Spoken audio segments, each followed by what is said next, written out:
ताज्या घडामोडी पाहण्यासाठी सी24 तास या YouTube चॅनलला लाईक करा, शेअर करा, सबस्क्राइब करा आणि बेल आयकॉनवरती क्लिक करायला विसरू नका। आज अतिशय आनंदाची गोष्ट आहे की ज्यांनी या महाराष्ट्रामध्ये सहकाराची चळवळ रुजवली ते पद्मश्री डॉक्टर विठ्ठलराव विखे पाटील आणि ज्यांनी सहकार आणि जल नियोजन या क्षेत्रामध्ये या महाराष्ट्राला खूप मोठ्या प्रमाणात जागृत केलं असे पद्मभूषण बाळासाहेब विखे पाटील या दोनही महनीय व्यक्तींच्या पूर्णाकृती पुतळ्याचं उद्घाटन आज या ठिकाणी झालेलं आहे। हे केवळ उद्घाटन नाही आहे तर एक प्रकारे हे पद्मस्मरण आहे असं जर आपण म्हटलं तर ते चुकीचं होणार नाही। आणि त्यासोबत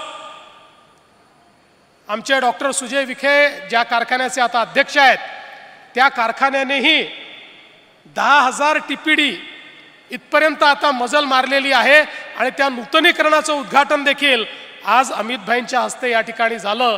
ही खरोखर अतिशय आनंदाची गोष्ट आहे। महाराष्ट्र ही सहकाराची पंढरी आहे।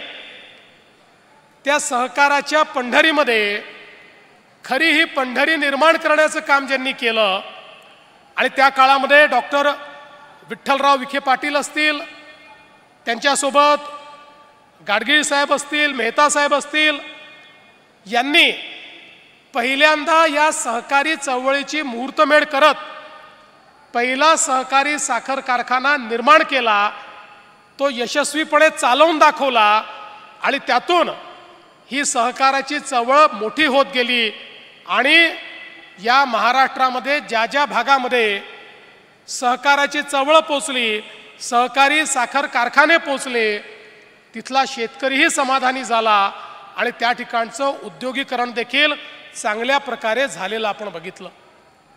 आणि म्हणूनच आज या संपूर्ण सहकाराच्या चळवळीत त्यांचं स्मरण करणं, खरं म्हणजे विठ्ठलराव विखे पाटील साहेब हे नाडी तज्ज्ञ होते। अनेक लोक आपली नाडी परीक्षण करण्याकरता त्यांच्याकडे यायचे आणि नाडी परीक्षण करून अचूक निदान करणारे हे पद्मश्री त्या ठिकाणी होते। पण व्यक्तीपेक्षाही समाजाची नाडी त्यांना योग्य समजायची, त्यामुळे समाजाच्या नाडीचं योग्य परीक्षण करून समाजाला काय हवं आहे, शेतकऱ्याला काय हवं आहे, समाजाचं स्वास्थ्य कसं चांगलं करता येईल या विचाराने हा कार्यक्रम त्यांनी या ठिकाणी रुजवला।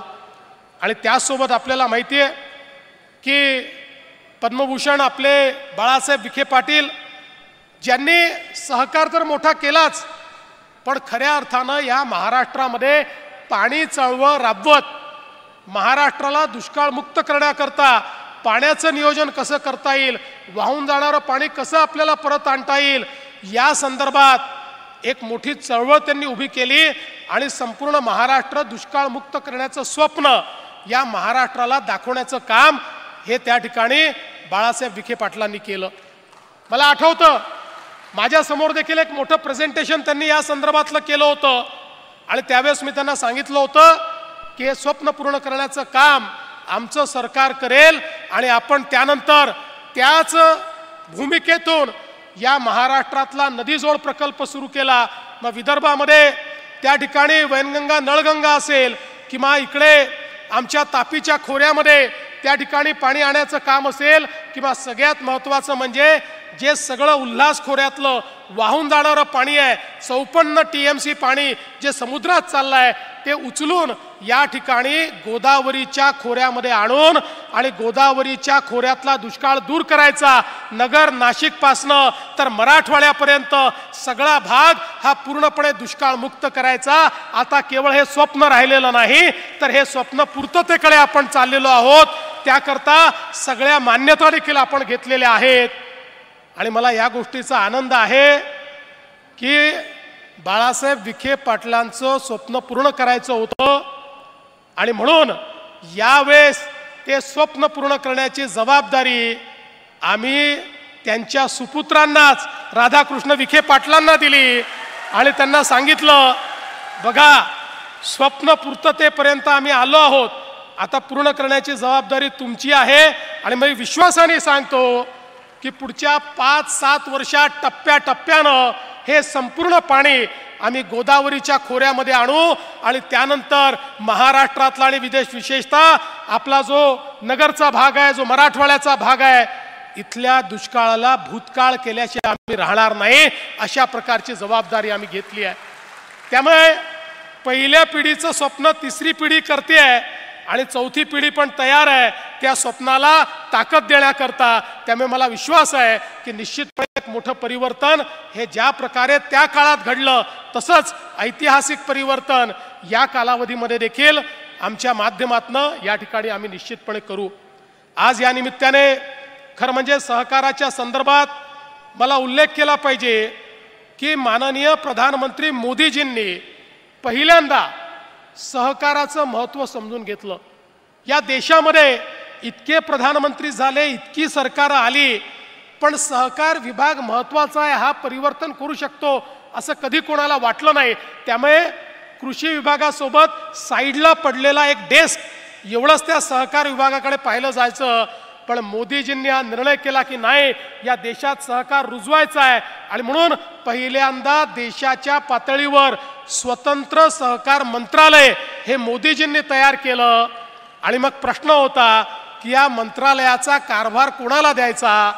तर सहजतेनं नाव कोणाचं पुढे आलं असेल तर ते अमितभाई शाह यांचं नाव पुढे आलं. अमितभाईंचं नाव याकरता पुढे आलं नाही की ते खूप कर्तृत्ववान आहेत, ते खूप महत्त्वाचे मंत्री आहेत, कुठलंही काम ते करू शकतात, त्यांना फायनान्समधलं कळतं, केवळ एवढ्याकरता नाही तर ते याकरता देखील आलं की अमितभाई शाह हे सहकारातले कार्यकर्ते आहेत. त्यांचं संपूर्ण जे नेतृत्व आहे हे सहकारातनं तयार झालेलं आहे. आणि सहकारी बँकेचे अध्यक्ष म्हणून, जिल्हा बँकेचे अध्यक्ष म्हणून एक गुजरातमध्ये सहकाराची चळवळ फुलवण्याचं काम हे अमितभाई शहांनी केलं. त्यामुळे सहकारातला कार्यकर्ता म्हणून पहिले सहकारिता मंत्री ही अमितभाईंना जबाबदारी मिळाली. आणि त्यानंतर आपण बघतोय एका पाठोपाठ एक अमितभाईंनी जे धडाकेबाज निर्णय या ठिकाणी सहकार क्षेत्राकरता घेतलेले आहेत. अनेक लोक जे या सहकार क्षेत्रावर आपली मक्तेदारी समजायचे तेही आता तोंडात बोटं घालू लागले की अमित शाह इतके निर्णय करतात कसे. मग ते आपल्या सगळ्या सहकारी कारखान्यांकरता असतो, इतर सहकारी संस्थांकरता असो, किंवा अगदी आपल्या प्राथमिक सोसायटीपासनं तर दूध सोसायटीपर्यंत प्रत्येक गोष्टीचं पूर्णपणे रिबिल्डिंग करणं, त्याचं पुनर्निर्माण करणं, त्यात प्रशिक्षण आणणं, त्यात टेक्नॉलॉजी आणणं आणि या प्रत्येकाला त्या ठिकाणी निधीची उपलब्धता करून देणं. आज एकट्या महाराष्ट्राला वेगवेगळ्या पद्धतीनं त्यांच्या विभागाच्या माध्यमातून महाराष्ट्रातल्या संस्था बळकट करण्याकरता 8 ते 10 हजार कोटी रुपये हे माननीय अमितभाईंनी त्या ठिकाणी उपलब्ध करून दिले. आणि म्हणून खऱ्या अर्थानं सहकार चळवळ ही रुजवण्याचं काम अमितभाई करतायत. आणि आता या ठिकाणी अजितदादा विखे पाटील साहेब, अमितभाईंनी आपल्याला जबाबदारी नव्याने दिलेली आहे. आता सहकार क्षेत्रामध्ये आपल्याला एक नवीन सर्क्युलर इकॉनॉमी तयार करायची आहे. आणि त्याकरता आता हे सगळं नॅशनल फेडरेशन वगैरे हे थंड पडलेलं आहे, हे काहीच करत नाही. आपल्याला आता त्याच्यामध्ये शिरायला लागेल, त्याच्यामध्ये आपल्याला जान फुकावी लागेल. आणि त्या माध्यमातून आपल्या महाराष्ट्रामध्ये साखर कारखान्यातली जी सर्क्युलर इकॉनॉमी आहे, या सर्क्युलर इकॉनॉमीला रुजवण्याचं काम हे या महाराष्ट्रामध्ये आपल्यासारख्या या सगळ्या धुरीणांना करावं लागेल, सहकार मंत्र्यांना करावं लागेल. आणि आम्ही देखील आपल्या पाठीशी खंबीरपणे उभं राहू हा विश्वास व्यक्त करतो. मी विखे पाटील साहेब आपलं राजेंद्रजीचे आभार मानतो की आपण आमच्या शेतकऱ्यावर संकट आलं तर आपण 1 कोटी रुपये हे मुख्यमंत्री सहायता निधीला दिले. मी याकरता आभार मानतो की काही लोक छोट्या मनाचे झाले आहेत. मागच्या काळामध्ये ज्यावेळी उच्चस्तरीय समितीची बैठक झाली आणि आम्ही साखर कारखान्यांना म्हटलं की 30-30 हजार कोटी रुपयाचे व्यवहार होत आहेत, 10-10 हजार कोटी रुपये सरकार तुम्हाला देत आहे, तर तुमच्या नफ्यातनं 5 रुपये हे शेतकऱ्यांकरता बाजूला काढून ठेवा. ते काय FRPतनं मागितले नव्हते. FRPतले पैसे हे शेतकऱ्याचे आहेत, नफ्यातले पैसे कारखान्याचे आहेत. आपण जर विचार केला तर या ठिकाणी 200 कारखाने आहेत, फार तर 25 लाख रुपये एका कारखान्याला त्या ठिकाणी आपण बाजूला शेतकऱ्यांकरता काढून द्यायला सांगितलं, तर त्या कारखान्यातल्या काही लोकांनी, सगळ्यांनी नाही पण काही लोकांनी असा गजब उभा केला आणि म्हणाले शेतकऱ्याकडनं तुम्ही पैसे वसूल करताय, शेतकऱ्याकडनं पैसे वसूल करताय. शेतकऱ्याकडनं नाही तर तुमच्या कारखान्यातल्या नफ्यातनं 25 लाख रुपये जो शेतकरी तुमच्याकडे त्या ठिकाणी शेतमाल टाकतो, जो तुमच्याकरता राब राबतो, हाडाचं काळं करतो, रक्ताचं पाणी करतो, त्या शेतकऱ्यावर त्या ठिकाणी अशा प्रकारची आपत्ती आली आणि तुम्हाला 5 रुपये द्यायला सांगितले, तरी देखील तुम्ही मागे पुढे पाहता. आता असे काही कारखाने मी शोधून काढले आहेत ज्यांच्याकडे शेतकऱ्याचा काटा मारला जातो. आता त्यांना मी दाखवणार आहे की तुम्ही शेतकऱ्याचा काटा मारून मारून या ठिकाणी पैसा जमा करता आणि शेतकऱ्याकरता 25 लाख रुपये द्या म्हटलं तर तुम्हाला त्या ठिकाणी देण्याची दानत नाही आहे.